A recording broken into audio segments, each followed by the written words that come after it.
Hulk Hogan's name had always been associated with power, fame, and resilience, but when the wrestling legend was found dead under mysterious circumstances, investigators uncovered a trail of betrayal, hidden threats, and shocking secrets that revealed his most dangerous enemy was someone standing closest to him. The shocking news of Hulk Hogan's mysterious death left millions stunned. For decades, he had been more than just a wrestler. He was a cultural icon, a larger-than-life figure who represented toughness, charisma, and endurance. To hear that he was suddenly gone felt almost unreal, as though the story itself was some kind of cruel hoax. Yet reports quickly confirmed the truth. Hogan had been found lifeless inside his Florida home. Police were immediately called to the scene, and the property was locked down while investigators worked to determine what had happened. The early details released to the public were vague, and that silence only fueled suspicion. Many were unwilling to accept that such a towering personality could have passed away quietly, without explanation. Rumors began circulating online within minutes, with some claiming it was health-related while others were convinced there had to be a darker reason behind his sudden death. What stood out most to both fans and investigators was the lack of clarity. No official cause of death was announced, and while authorities insisted they were waiting for medical reports, the delay allowed wild theories to grow. Neighbors described seeing police cars swarm the residence, followed by unmarked vehicles carrying detectives and specialists. The sight of crime scene tape around Hogan's home was enough to convince people that this was not just a case of natural causes. Those close to the wrestling legend spoke of how he had been in good spirits in recent weeks, making the sudden loss even more suspicious. For many, it was hard to imagine that a man who had survived countless injuries in the ring, grueling training, and the pressures of fame could have simply slipped away without a trace. As news outlets scrambled to cover every angle, the internet filled with speculation. Some pointed to his long list of rivals over the years, wondering if grudges had lingered into real life.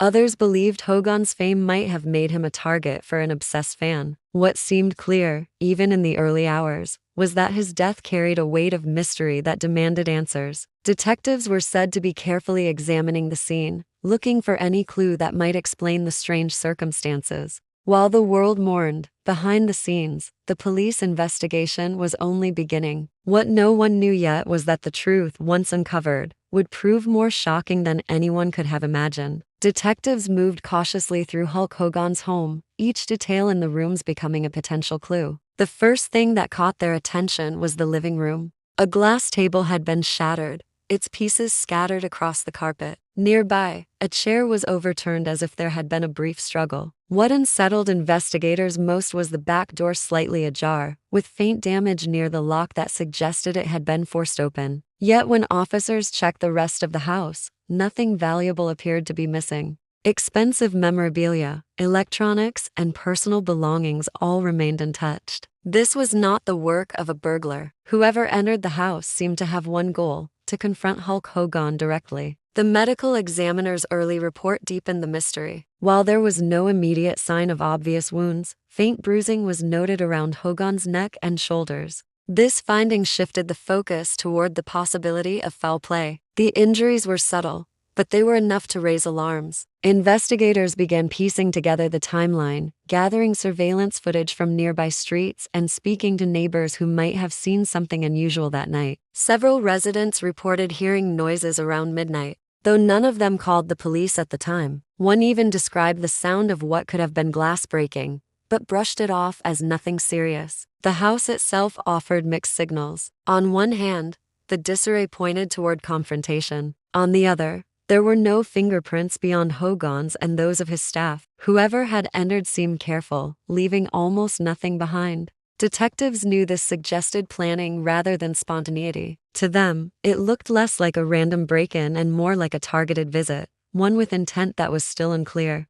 Meanwhile, the public narrative began to shift. Initial speculation of natural causes gave way to darker theories. The media latched onto the discovery of bruising and the forced entry, painting a picture of Hogan being attacked in his own home. Fans were horrified, struggling to accept that someone might have deliberately harmed their hero. For detectives, the stakes were growing. Every hour that passed without answers gave room for rumors to spread. But inside the investigation, a chilling realization was forming. Whoever had entered Hogan's home had come prepared, and their silence after the act suggested they weren't finished yet. As investigators dug deeper, the case began to unravel in ways no one had expected. The search for outside evidence soon led to a discovery in the surrounding neighborhood. Security cameras positioned at nearby houses captured something troubling: a black SUV circling Hogan's street multiple times on the night of his death. The vehicle never stopped directly in front of the house, but its repeated presence hinted at surveillance or preparation. Detectives worked to trace the plates, though the images were grainy and partially obscured, making immediate identification difficult. At the same time, neighbors recalled seeing a tall figure dressed in dark clothing moving near the property late at night. Though no one could clearly see the person's face, the sighting suggested the presence of an intruder. While detectives pursued these leads, another disturbing detail emerged. Among Hogan's personal items, a small stack of letters was found tucked away in his office desk. These were not fan mail or casual notes, they were threatening letters, each written in jagged handwriting that carried an unsettling tone. The messages accused Hogan of keeping secrets from the public, warning that he would soon face the consequences. Investigators sent the letters for forensic analysis, searching for fingerprints or DNA. Though initial results were inconclusive, the content left no doubt that someone had targeted Hogan specifically. The evidence painted a picture of a calculated plan. The SUV suggested the suspect had been scouting the area. The hooded figure hinted at direct involvement, and the letters revealed motive. But who could have held such deep resentment toward the wrestling legend? Detectives began to compile a list of possible suspects,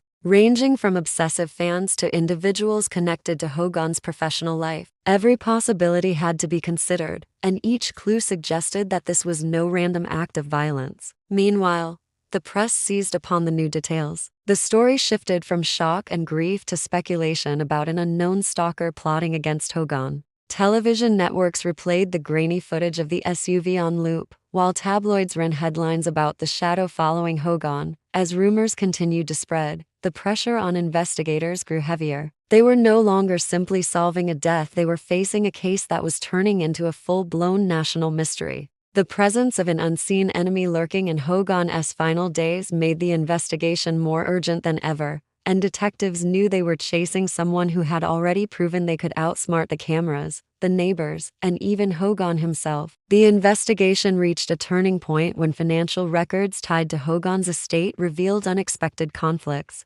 Authorities learned that in the months leading up to his death, Hogan had cut ties with several business partners. At first, these disputes appeared routine disagreements over contracts, revenue sharing, and image rights. But the deeper detectives looked, the clearer it became that enormous sums of money were involved. Millions of dollars had been tied up in ventures that collapsed after Hogan withdrew, leaving some associates furious. For police, this raised the possibility that financial motives, not random obsession, were behind the crime. Among the names uncovered, one stood out. A former partner had publicly expressed resentment after suffering significant losses when a joint project failed. Court documents revealed a history of lawsuits, settlements, and bitter negotiations between the two men. Though there was no immediate evidence linking this individual to the threats found in Hogan's home, the connection was too strong to ignore. Detectives requested interviews, hoping to find cracks in the story, but the associate denied involvement and insisted they had nothing to do with Hogan's death. Without proof, the investigation stalled, but suspicions lingered.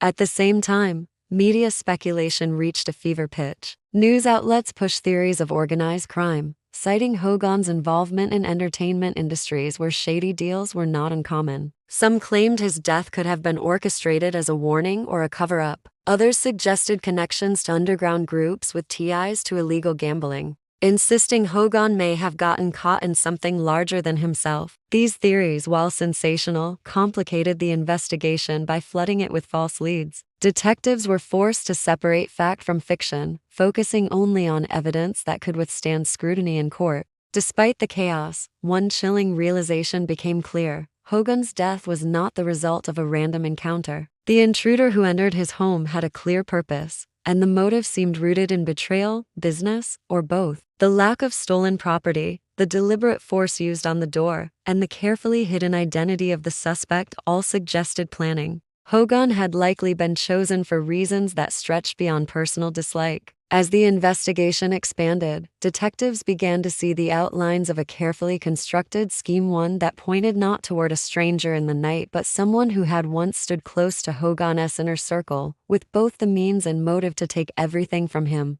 Weeks passed, and the investigation seemed to circle endlessly through layers of rumor and speculation until a forensic breakthrough changed everything. The threatening letters found in Hogan's desk were re-examined with advanced techniques, and this time a partial fingerprint was identified. To everyone's surprise, it did not belong to a former business rival or an obsessed fan. Instead, it matched someone within Hogan's inner circle, his longtime personal assistant, a figure who had worked by his side for years and who, in public, had appeared heartbroken over his death. Detectives immediately shifted their focus, and the pieces began falling into place. The black SUV caught on neighborhood cameras was traced back to a rental under the assistant's name. Financial records revealed that they had been facing mounting debt, with several maxed-out credit cards and failed investments. Witness testimony also showed that the assistant had access to Hogan's home at all hours, making forced entry appear staged rather than genuine. The bruising on Hogan's body, once puzzling,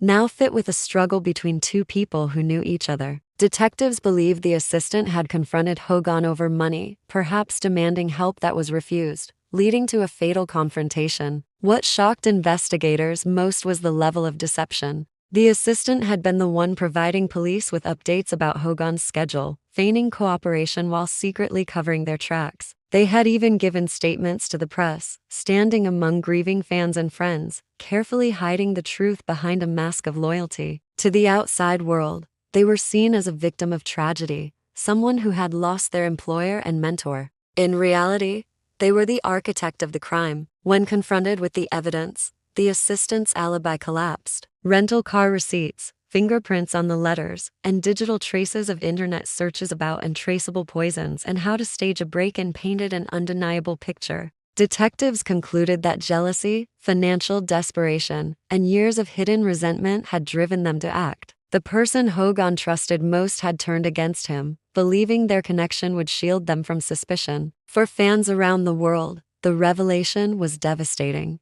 The story of Hulk Hogan's mysterious death was no longer about an unknown stalker or a shadowy criminal network. It was about betrayal from within. The case closed with a chilling reminder that the greatest dangers often come not from strangers in the dark, but from those welcomed closest into our lives.